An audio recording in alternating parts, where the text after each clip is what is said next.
सियासी मंजरनामे से खबर शामिल करें। आपको बताएं कि लीग के रहनुमा हनीफ अब्बासी ने तहरीक इंसाफ से मुज़ाकरात की मुखालफत कर दी है। कहा कि PTI से मुज़ाकरात करने हैं तो BLA और फितना और खवारिज से भी बात की जाए। सहाफ़ी ने सवाल किया कि फिर हुकूमत मुज़ाकरात क्यों कर रही है। जवाब दिया, अगर मिन्नत समाजत की जाए तो फिर बात करनी पड़ती है।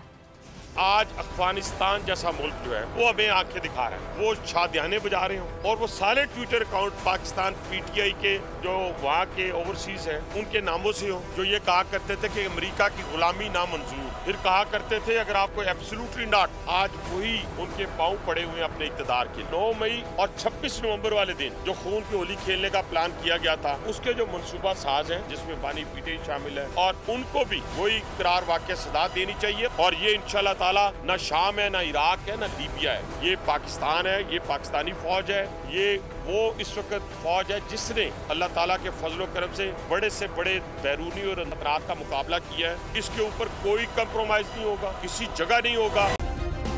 सब्सक्राइब करें और बेल दबाएं ताकि कोई खबर रह न जाए।